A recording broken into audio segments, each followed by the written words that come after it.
자, 목요일을 함께하는 돈키남에서 오전 방송 개편을 통해 우리의 아름다운 노후를 함께하는 우아남으로 돌아왔습니다. 김충남 전문가 함께합니다. 안녕하세요. 네, 안녕하세요. 빛나는 노후를 위한 길잡이 우아남 김충남 전문가입니다. 네, 우리의 노후를 위해서 철저하게 오늘도 정보가 되는 이야기들을 담아 오셨다고 들었어요. 어떤 네. 얘기 나눠볼까요?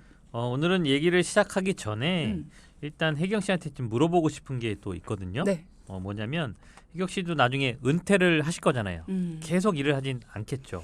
그러게요. 그러면 소득이 줄거나 없어질 건데 그때는 어느 정도의 생활비를 예상할 수 있을까요? 갑자기 슬퍼지긴 하는데 은퇴 후에요. 글쎄요. 한 200에서 250?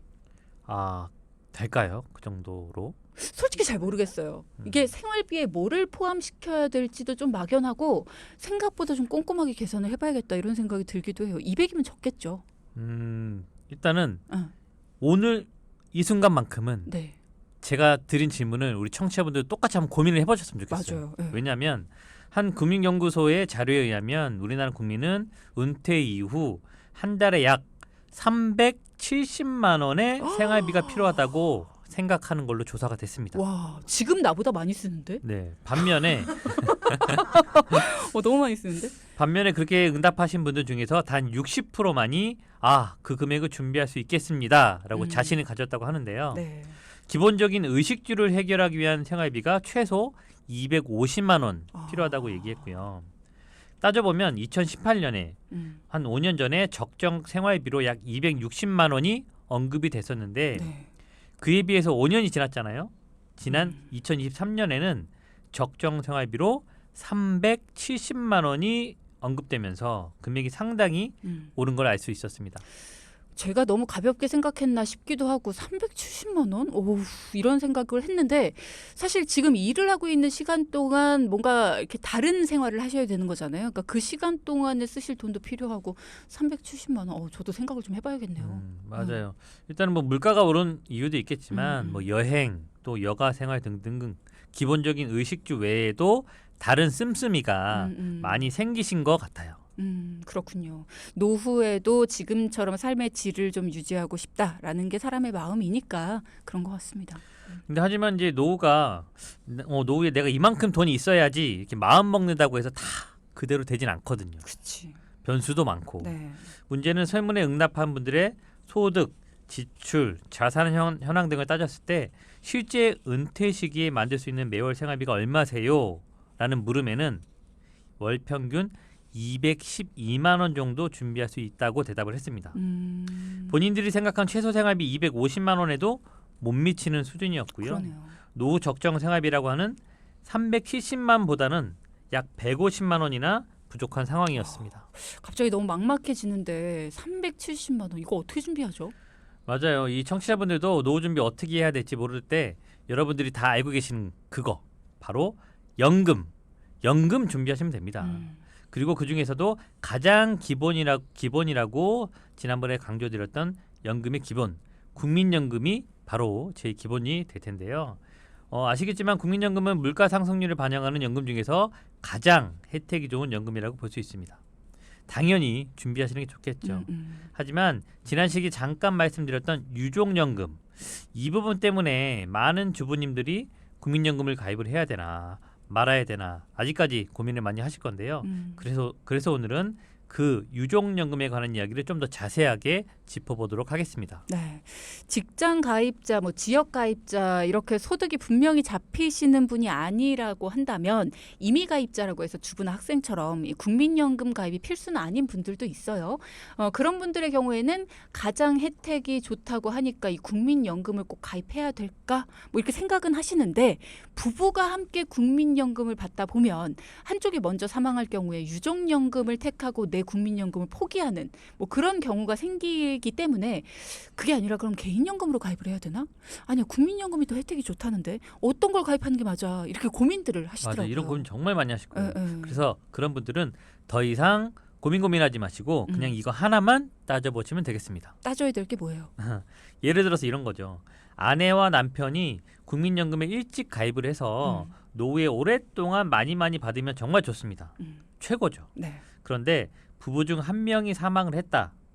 그랬을 때에는 유족연금을 선택을 한다는 건 본인 국민연금을 포기를 하고 사망한 배우자의 국민연금의 일부 즉 유족연금을 선택하는 거기 때문에 대략적인 계산이 필요합니다. 뭐가 더 유리한지. 그렇죠. 내 연금을 포기하고 유족연금을 받는 게 유리한지 아닌지 잘 따져봐야 되는 거죠. 일단은 계산을 해야 된다고 하니까 벌써부터 머리가 좀 아파지긴 하는데 어떻게 계산해요? 네, 제가 일타 강사는 아니지만 아주 쉽게 정리를 해볼게요. 네. 일단 먼저 부부 중에서 본인의 국민연금의 액수 그리고 배우자가 사망했을 때 받게 되는 유족연금의 액수 두 가지를 일단 적어봅니다. 양쪽에 하나씩 적어보는 거예요. 메모지를 좀 준비하셔야겠네요. 네, 내 적어놓고 국민연금 액수를 적고 네. 배우자 사망 시에 받게 되는 유족연금 액수 이 두 가지를 양쪽에 적어놓는다. 네, 일단 적어놓으시고 그 다음에 이제 어느 게 더 큰 건지 비교를 해야 되는 거잖아요. 음. 그래서 먼저 유족연금을 좀 계산을 해봐야 되는데 네. 이 배우자의 국민연금 가입 기간에 따라서 유족연금액이 달라져요. 만약에 국민연금 가입 기간이 10년 미만이다. 그러면 받던 연금액의 40%가 유족연금이고요. 그리고 국민연금 가입 기간이 10년에서 20년 미만이면 유족연금의 50%가 기본 연금액의 50%가 유족연금. 그리고 가입 기간이 20년 이상이면 연금액의 60%가 유족연금으로 측정이 됩니다. 그럼 만약에 내 배우자가 100만 원을 받고 있었어요. 네. 그랬는데 가입 기간이 10년 미만이다. 네. 그러면은 100만 원 중에 40%, 그러니까 40만 원이 맞아요. 유족연금이 되겠네요. 네, 맞습니다. 근데 혹시라도 계산이 어려울까봐 한번 예를 들어볼게요. 네네. 일단 제가 본인의 연금액을 적어두라고 말씀드렸잖아요. 네네. 적어놓으시고 본인이 아내분이신데 국민연금이 40만 원 나온다고 예를 들어볼게요. 네, 그럼 40만 원을 적어놨어요. 40만 원 적어놓고 근데 남편분은 100만 원을 받고 계신 거예요. 보통 사회생활 일찍 시작하니까 많잖아요, 남자분들이. 근데 남편분이 사망을 하십니다. 그랬을 때 남편분의 연금 가입 기간이 17년이라고 예상을 하면 아직 20년이 안 됐으니까 50%. 그쵸, 맞아요. 유족연금은 국민연금의 50%죠. 그럼 100만 원의 50%인 50만 원을 받게 됩니다. 그럼 내 국민연금은 40만 원, 네. 그리고 유족연금은 50만 원 이렇게 비교하면 네, 되나요? 여기까지 이해 가시죠? 네. 근데 여기서 아내분이 고려를 해야 될 게 딱 이제 두 가지 중에 하나인데요. 내 연금을 받던지 아니면 유족연금을 받던지. 그러면 여기서 내 연금을 받겠다고 하면 아내분의 연금액이 40만 원이잖아요. 네. 거기에 유족연금 50만 원에 30%를 얹어줍니다. 그러면 15만 원. 그럼 40만 원 더하기 15만 원. 총 55만 원을 받게 되는 거예요. 그러니까 내가 내 연금을 선택하겠다라고 한다고 유족연금을 아예 버리는 건 아니고 유족연금의 30%는 얹어서 주네요. 네, 맞아요. 근데 여기서 저 그냥 유족연금 받을게요 한다면 아까 계산한 남편분 100만 원에 50% 50만 원을 받게 되는 거예요. 그럼 내 연금액은 아예 포기하는 거고. 포기하고. 네. 어느 게 더 이득일까요? 당연히 5만 원이 더 큰 자신의 연금을 선택하는 게 유리한 거죠. 40만 원을 받던 아내분 그리고 남편분은 100만 원을 받았었는데 만약에 남편분이 먼저 돌아가시게 됐을 때 남편의 유족연금과 내 연금액을 비교를 해봤어요. 그랬더니 이렇게 계산이 나왔습니다. 내 연금을 선택을 한다라고 한다면 55만 원이 되는 거고요. 40만 원에다가 유족연금의 30%를 더하니까. 맞아요. 그리고 유족연금으로 하면 남편분의 연금에다가 50%만 하니까 50만 원. 네. 그러면은 5만 원이 더 큰 내 연금을 선택하는 게 더 이득이다. 근데 생각보다 이게 차이가 크지가 않네요. 그러니까는 아내분이 40만 원 받고 남편분이 100만 원을 받으면 보통 그냥 생각하기에 계산 전에는 네, 맞아요. 남편분께 더 크니까 당연히 유족연금을 선택해야지 이렇게 생각을 할 것 같은데 결과를 놓고 보니까 내 연금을 선택하는 게 더 커요. 그죠? 그래서 계산을 잘 해봐야 되는데 반대의 경우도 있잖아요. 만약에 아내분이 먼저 사망을 했다면 그리고 아내분이 비슷한 시기에 국민연금을 가입했다고 했다면 유족연금은 40만 원에 50% 반, 20만 원이 될 겁니다. 네. 그러면 남편분이 자신의 연금을 선택할 경우에는 100만 원에 본인 거 100만 원 더하기 유족연금 20만 원에 30% 6만 원을 더해서 106만 원을 받게 되시는 거예요. 근데 반대로 저 그냥 유족연금 받을게요 하면 20만 원 받으면 손해가 엄청 크죠. 그렇죠. 내 네. 연금은 그냥 포기하는 거니까. 맞아요. 그러니까 원래 많이 받던 분한테 더 유리하긴 하네요. 이 유종연금이 제도가. 네, 그런 대략 그런 식이 많이 나와요. 음. 그래서 유종연금 계산법 어렵지 않거든요. 잘 적어 보시고요. 어쨌든 부부의 연금 중에서 하나를 포기를 해야 되는 만큼 이럴 때 정말 개인연금도 하나의 방법이 될 수 있다는 점 꼭 기억해 주셨으면 좋겠습니다. 네. 국민연금을 들까 개인연금을 들까 중에서 고민하시는 분들 개인연금을 그럼 언제 선택하는 게 유리하다 딱 정리해 주시면 좋을 것 같아요. 이런 경우가 제일 많을 것 같아요. 보통 남자분들의 사회생활이 빠르고 그리고 근무 기간도 길기 때문에 국민연금 기간 또한 당연히 길고 가입 금액도 여성보다 클 수밖에 없어요. 특히 만약에 주부님들 같은 경우에는 국민연금이 필수 가입자가 아닌 임의 가입자로 나중에 여유가 생겨서 뒤늦게라도 가입할까 이렇게 고민하는 경우가 많으신데요. 그렇죠. 나중에 두 분 중에 한 분 거를 포기하고 유종연금을 선택해야 되는 경우가 생기면 그때는 보통은 기간이 길고 금액이 큰 남편분 거를 선택하시는 게 유리하잖아요. 그러니까 포기하지 않고 둘 다 가져갈 수 있도록 아내분은 좀 개인연금을 준비하시는 게 부부한테 더 유리할 수도 있는 겁니다. 그러니까 임의 가입자라고 다 개인연금이 유리한 건 아니고 임의 그렇죠. 가입자인데 처음부터 들었다면은 이게 비교를 해봐야 되는데 그렇죠. 임의 가입자라서 그동안 납입을 안 하다가 이제 나중에 여유 생겨서 임의 가입자인데 지금이라도 한번 납입해봐 이런 분들 그런 분들한테는 오랫동안 납입한 남편분 거를 선택할 가능성이 높기 때문에 맞죠. 그럴 때에는 개인연금으로 준비하시는 게 더 유리하다 뭐 이런 얘기 해주셨습니다.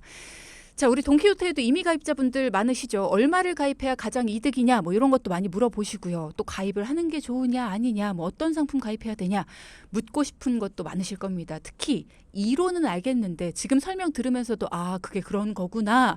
쉬운 것 같으면서도 내 경우에 대입을 하면 어려워지는 게 돈 얘기고 노후 문제입니다. 여러분도 궁금한 게 있으시다면 그리고 또 걱정되는 돈 문제 있으시다면 망설이지 마시고 전문가에게 도움 요청하시기 바랍니다. 믿음직한 돈키호테 전문가에게 그것도 오늘은 연금과 노후 전문인 우아남 김충남 전문가에게 즉각적인 도움 받으실 수 있고요. 문자창은 열려 있습니다. 여러분 망설이지 마십시오. 자, 이제 김충남 전문가에게 도움받으신 분 이야기를 하나 준비해 봤는데요. 저희가 방송에 맞게 재구성을 해봤습니다. 함께 사연 들어보시죠. 안녕하세요. 비혼을 꿈꾸는 40대 여자 회사원입니다. 집에서 결혼 이야기가 하도 많이 나와서 6개월 전 큰맘 먹고 부모님 댁에서 독립해서 자취를 시작하게 됐는데요. 좋았던 것도 잠깐이고요. 그동안 부모님과 함께 지내면 잘 몰랐던 뭐 관리비며 식비, 인터넷 뭐 이런 생활비까지 제가 다 내야 하니까 고정적으로 나가는 돈이 너무 큽니다. 월급이 정말 통장을 스쳐서 바로 나가버려요. 이제 뭐 나이도 있고 혼자 살면서 아프면 뭐 또 서러울까봐 보험하는 친구에게 뭐 여러 가지 보험 가입도 했는데 사실 저는 그렇게 뭐 감기도 안 걸리는 건강한 체질이거든요. 맨날 나가는 보험료 좀 아깝습니다. 차라리 그 돈으로 노후 준비를 할까도 생각하는데 1년 동안 낸 돈이 아깝기도 하고 계속 내자니 뭐 매달 나가는 돈이 부담이 돼요. 나중에 노후 걱정이 되는데 이거 내는 게 맞을지 어떻게 해야 될지 고민됩니다. 어떻게 하죠? 여기저기서 어머 너도? 어머 나도 이런 소리 막 들립니다. 공감지수 막 올라가고 있죠. 부푼 마음으로 행복한 독립생활을 시작했는데 여러 가지 고정 비용으로 생활고에 시달리고 계신 분이셨어요. 사연의 주인공. 난관이 크네요. 네, 맞아요. 사실 이런 뭐 독립, 뭐 결혼, 비혼 이런 걸 다 떠나서요. 누구라도 기본적인 지출 관리가 안 된다면 발생할 수 있는 상황입니다. 특히 고정적인 월급으로 생활하시는 분들은 일단 들어오는 수입에 맞춰서 나가는 지출도 정하셔야 되는데 네. 이거를 안 정해놓고 막 하시는 거거든요. 그게 안 되니까 제일 먼저 손대는 게 결국 보험이고요. 보험은 아시겠지만 보장성은 저축이 아니니까 해지하면 또 중간에 손해를 볼 수밖에 없고 맞아요. 다시 설계하고 가입하고 해지하고 가입하고 이거 몇 번만 해도 당연히 돈이 안 모일 수밖에 없습니다. 이거 내 얘기야? 하는 분들 이번에도 많으실 것 같은데 왜 결국 보험에 손을 대게 될까요? 손해보는 거 알면서. 어쩔 수 없죠. 다른 거는 뭐 손댈 게 없거든요. 사실상. 뭐 TV 안 볼 수 없고 핸드폰, 관리비 다 필요한 거예요. 그럴 수가 없는 필요한 소비거든요. 네. 뭐 식비를 줄이는 것도 하루 이틀이지 이걸 막 드라마틱하게 막 엄청나게 줄 수도 없고요. 그러다 보니까 결국 보험부터 손 내는 분들이 많으신데 사연 주신 분 말씀처럼 한 1년 동안 낸 돈 너무 아깝죠. 아까운데 이거를 어떻게 하면 효율적으로 변경할 수 있을지 그래서 전문가의 손길이 필요하다는 겁니다. 네, 맞습니다. 자, 그럼 우아남의 솔루션도 들어봐야죠. 앞서 사연을 말씀해 주신 분 매달 고정 지출에 대한 고민이 굉장히 많으셨어요. 이분의 솔루션 어떻게 주셨습니까? 네, 이분은 일단 보험료가 많아요. 음, 한 40만 원의 보험료를 내고 계셨는데요. 혼자서 40대 여성 기준으로 한 15만 원 정도면 충분하거든요. 15만 원? 네, 근데 거기다 혼자 계신다니까 보장을 넉넉히 구성해도 20만 원이면 됩니다. 이야, 기대해 보겠습니다. 가입 내역 기존에 어떻게 가입을 하고 계셨어요? 네, 기존에 종합보험 7만 원, 상해보험 2만 원, 운전자보험 만 원에서 한 10만 원 정도 내고 계셨는데요. 지난번에 친구분한테 가입한 보험 2건 30만 원, 총 40만 원의 보험료를 내고 있었습니다. 기존 보험까지는 괜찮았는데 작년에 새로 가입한 보험이 좀 문제였습니다. 작년에 새로 가입한 보험이 문제였다. 어땠길래요? 친구분한테 가입한 30만 원짜리 보험 중에서 10만 원짜리는 종신보험이었고요. 그리고 20만 원짜리 건강보험 이렇게 2건이었습니다. 일단은 가격대들도 엄청나고 2건에 30만 원이라는 얘기 아니에요? 이렇게만 들어도 문제가 있어 보입니다. 일단 뭐 비혼이시잖아요. 음. 아직 결혼을 꿈꾼 게 결혼을 안 하신다고 하셨는데 사망 이후에 걱정되는 자녀분이 없어요. 혼자 계시기 때문에. 근데 종신보험을 왜 가입하셨냐라고 물어봤더니 친구분이 말하기를 결혼 안 하고 혼자 살아도 요즘은 종신보험 한 개 정도는 기본으로 있어야 돼라고 해서 가입을 했다고 합니다. 기본으로 있어야 되는 게 뭐 청바지도 아니고 운동화도 아니고 아니 종신보험이 왜 기본적으로 필요해? 누구를 위해서요? 그래서 저도 이제 물어봤죠. 본인이 사망하면 뭐가 걱정이냐고 여쭤봤더니 부모님이 걱정이 되신다고 하는 거예요. 근데 알고 봤더니 부모님께서는 이미 노후 준비가 다 되어 있는 상태예요. 오히려 부모님이 따님을 걱정하면 했지 따님이 부모님을 걱정할 상황은 아니었습니다. 따님이 본인이 먼저 세상을 떠날까봐 부모님을 위해서 종신보험을 들어놓은 거예요? 네. 부모님이 들으면 기함할 일이네요. 자, 종신보험 웃으면서 말하고 있습니다만 부모님이 아시면 얼마나 속이 터질 만한 일입니까? 내가 살아있는 동안에 쓰는 보험이 아니에요. 내가 세상을 떠난 후에 남아있는 사람들을 위한 보험이 종신보험입니다. 그래서 가족의 생계를 책임지는 분들, 뭐 가장 이런 분들 아니면 재산이 많아서 상속세를 준비하는 분들 뭐 이런 분들은 필요하실 수가 있지만 글쎄요. 이분에게는 필요가 있을까라는 생각이 드네요. 네, 저도 공감이고요. 게다가 친구분께서 이 종신보험을 나중에 연금으로 쓰라고 했다는데, 연금. 네, 이 해지했을 때 받는 해지 환급률 표를 확인해 보니까 앞으로 20년 뒤에 겨우 원금이 됩니다. 20년 뒤에요. 네. 겨우 원금이요. 맞아요. 그러니까 뭐 속이 더 상할 수밖에 없죠. 만약에 이 상품이 환급률이라도 높았다면 아마 유지를 권해드렸을 거예요. 요즘 뭐 종신보험 많잖아요. 환급률이 높아서 10년째에 120%, 막 125% 이렇게 고액의 환급을 받을 수 있는 종신보험도 있긴 하거든요. 근데 그게 아니라 환급률도 적고 사망도 아니고 해서 결국 유지보다는 정리하는 쪽으로 안내를 해드렸습니다. 20년 동안 우리한테 맡겨놔 주면 그때 이제 낸 돈까지는 돌려줄게 이거 아니에요? 네, 맞아요. 이렇게 듣고 나니까 더 열받네. 네. 사실을 알고 나니까 얼마나 속이 상하셨을까요? 종신보험 가격도 비쌉니다. 월 20만 원씩 아니에요? 그쵸. 종합보험 응. 20만 원인데 종합보험. 나머지 종합보험 20만 원인데 다행히 보장 내용은 괜찮았습니다. 뭐 암이라든지 뇌혈관, 심혈관, 진단비, 수술비 등등등 저희가 말씀드렸던 폭넓은 보장으로 되어 있긴 한데 문제는 보험료가 왜 이렇게 비싼가 그치. 봤더니 일반 보험이더라고요. 일반 보험은 뭐예요? 네, 이제 방송을 오랫동안 들으신 분은 아시겠지만 이 보험은 납입하는 중간에 해지 환급금이 있는 그런 일반 보험이 있고요. 중간에 납입하는 중간에 해지하면 환급금이 0원 한 푼도 없는 대신에 보험료가 20에서 30% 저렴한 무해지 보험이 있습니다. 중간에 해지하면 환급금이 없을 뿐 보장은 똑같거든요. 그리고 40대 분이 20년 뒤에 환급금이 있다 한들 20년 뒤면 60대가 될 텐데 그때는 보험을 해지하고 받는 해지 환급보다는 오히려 보험이 더 필요한 나이잖아요. 그렇죠. 암이라든지 뇌질환, 심장질환 더 많은 보장이 필요한 나이에 보험이 없어진다면 오히려 더 위험한 상황이 될 수밖에 없고요.